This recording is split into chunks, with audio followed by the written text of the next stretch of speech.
welcome back to Swift Guitar Lessons.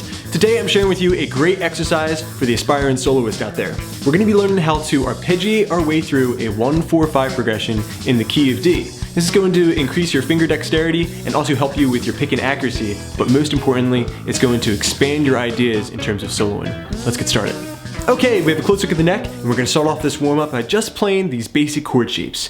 D major, G major, you can also play that one like this, and also A major.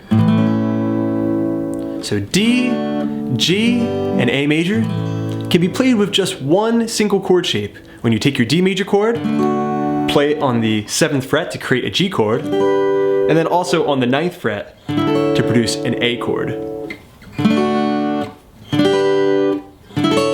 Now I'm still maintaining the D and the bass, so technically these are slash chords as we go through.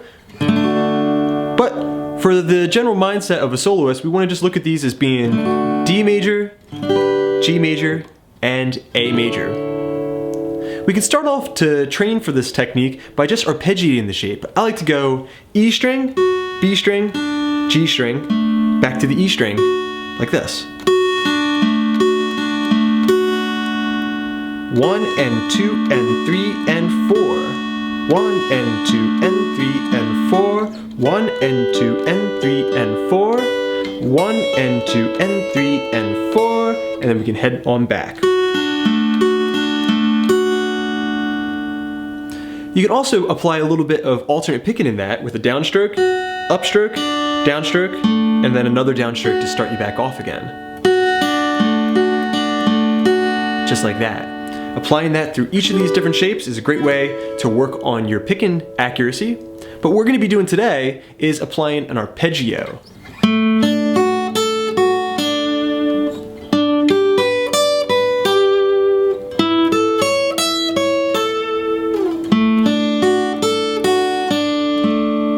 Just like that. Okay, so we're going to apply the basic arpeggio pattern to each of these chords now. Then we're going to add in the scale, and that's going to give us all different types of combinations of notes to pull from when we're coming up with our next guitar solo. Okay, so over the D major chord, we're going to play. That was my first finger on the 2nd fret of the G string, an A note. Then my middle finger plays the root. This is the note that tells us what chord we're playing over. That's the 3rd fret of the B string. Then my first finger plays the high E string 2nd fret. So far, we're just using these 2 fingers. Whenever I teach this, it always reminds me of Django Reinhardt, a shape that he would have played a lot, considering he only had 2 fingers to work with. Then we're going to take our pinky and play the 5th fret of the high E string with an upstroke. So as I go through those first 3 notes, I have down, down, down, just dropping my pick, not trying to scoop it or anything like that. We're actually going to be doing a technique called a rest stroke there. So it's down, down, down. Then my upstroke here, and then back from where we came from. 2nd fret high E string, 3rd fret B string, and my first finger back on the 2nd fret G. Now, I want you all to make sure that you're using the same fingers that I'm using.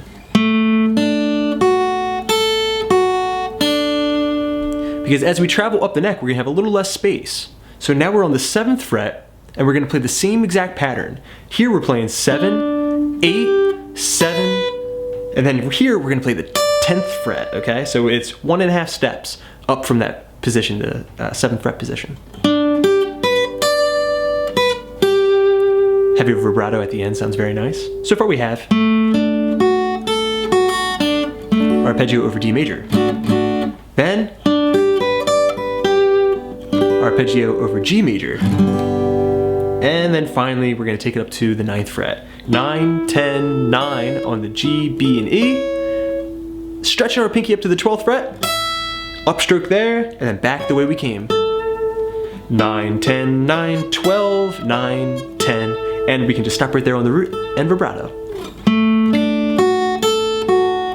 D major to the G chord. And then finally to the A chord. You can go back the way you came if you see fit, or basically if the chord progression went back to G, you would follow. So you're kind of riding the progression out, following the progression chord to chord, looking for the chord shapes, the other variations using the D chord shape to highlight notes from the chord, and then you're back home. Okay, now let's take a look at the scale that connects to each of those different chord shapes. So, that D major chord connects with the D major scale that starts here with the pinky on the 5th fret of the A string. From there I play 5 on the A string, 2nd fret of the D string, a whole step up to the 4th fret of the D string. So far we have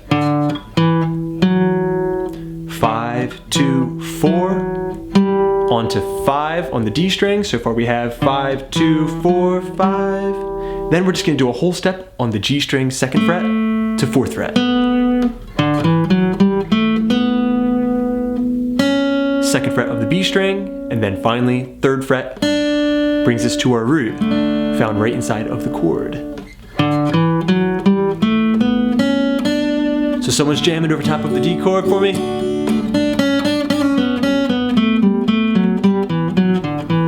And I have all different types of possibilities, either found inside the scale or by picking the chord apart.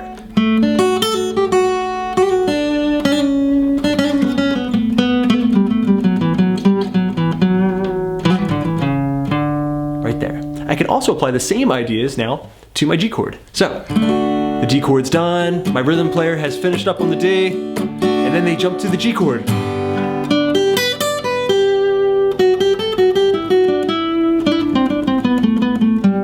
And then we can resolve there as well using this scale. So the scale in this key would start here on the 10th fret. So I have the G chord and the scale. There it's 10, 7 on the D string. Then we have a whole step up to the 9th fret and then to the 10th fret of the D string. So far we have 10, 7, 9, 10. Then we'll just have a whole step on the G string 7th fret and a whole step up to the 9th fret. So far we have. And then finally we're going to have the B string 7th fret up 1/2 step to the 8th fret, and that is the root of that D major chord shape, but in this key, slid up to the 7th fret, it's a G chord. Okay, so you're starting to see something, the golden rule of guitar. What works one place, works every place. So if you learn a lick, you can move it. If you learn a scale, you can move it. Now here I am on the A chord, applying the scale. 12th fret starts the A major scale, but we're going to use the same exact finger pattern. So now I'm going 12, 9, 11, 12. Onto the G string we have the same whole step, but here it's going to be 9th fret, 11th fret. Then finally we just have our little half step jump on the B string. 9, 10, we found our root.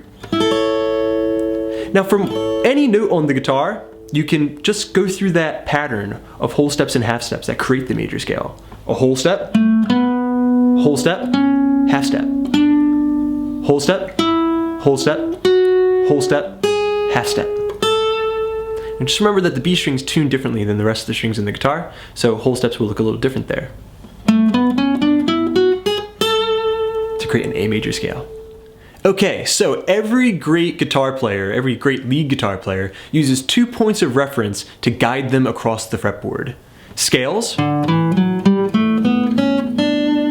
and chord shapes. And as they play their licks, they're actually picturing where the chord shapes lay for the different chords in the progression. So if my rhythm player was playing that D chord, and that G chord, and that A chord, while he was jamming out on the D, I'd be picturing the notes inside the chord, and then whatever notes are around that chord from the scale.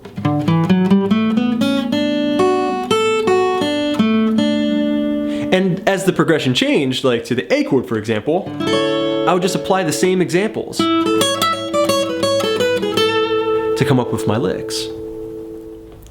Okay, so moving forward, you're going to practice your arpeggiating, alternate picking across those 3 shapes. Maybe try it in a few different keys as well. Then practice your arpeggio pattern. Very, very slow. Down, down, down, up, down, up. Across all the different chords until speed comes, which comes last, right? From there, you're gonna also master the scale pattern that connects for each of these different shapes.